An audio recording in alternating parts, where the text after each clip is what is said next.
Hi VFM here. There's security but no money. Afghans settle into life under Taliban rule. On board are senior Taliban officials. Sitting in the cockpit are their former enemies, pilots from the old Afghan Air Force. Maulvi Abdullah Mansour, the Taliban commander in charge of the airfield, shows me round the fleet he now controls. It includes attack helicopters and fighter planes, gifted to the previous government by international forces. Under the old government, the aircraft were often used to target the group. It's not clear how they will be used now that the war is over. If we ever need them in the future, they are here, Mansour says. As the Taliban advanced across Afghanistan ahead of its August victory, dozens of pilots fled the country in fear of their lives, taking their aircraft with them. But others stayed on and now work under the leadership of the Taliban, reassured, it appears, by assurances of an amnesty. I ask Maulvi Mansour how it feels to now be working alongside men he was once fighting against. We always knew in our hearts that we would conquer and liberate the country, he says, but we also knew that one morning we would sit down and work together because they are our countrymen. Sitting next to him is Gul Rahman, a helicopter pilot. He appears cautious in his answers, insisting that once he heard about the Taliban's amnesty he was never afraid of returning to work.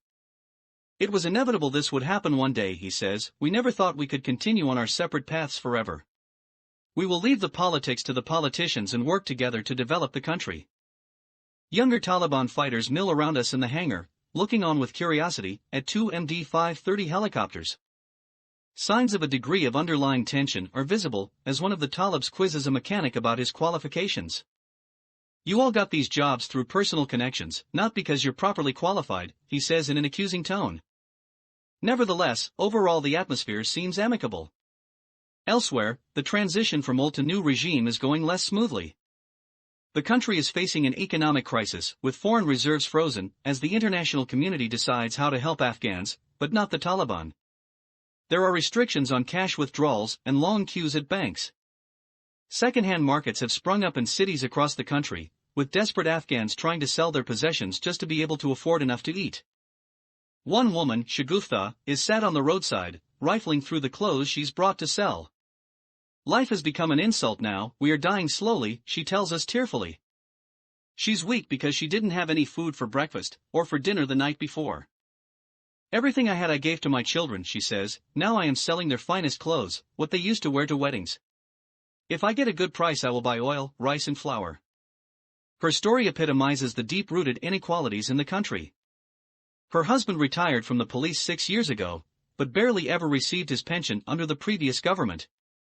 The family was just about able to cope as Shagufta worked washing and stitching clothes in her neighborhood. With increased financial pressure though, even that work dried up. The Islamic Emirate is good, there's no theft or crime anymore, she says. We just have one problem, there's no work and no money. The second-hand market in Mazar-i-Sharif is teeming. Many of those we meet are government employees. Most public sector workers haven't received their salaries for at least 2 months now. The problem began under the previous government, but now they have no idea when or if they will be paid again. One teacher has already sold everything she can. I became a shopkeeper in my own house and sold all my belongings. Whatever I earned I am using to buy food now. Whenever I come here and see the condition of the people I go home and cry. Nonetheless, she says she's still turning up to work every day.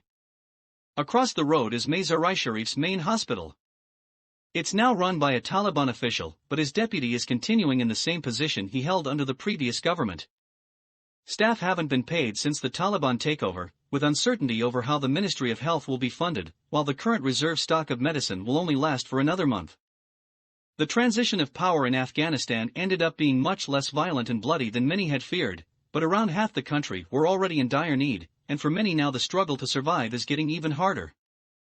Back in Kabul we meet a former policeman trying to make ends meet.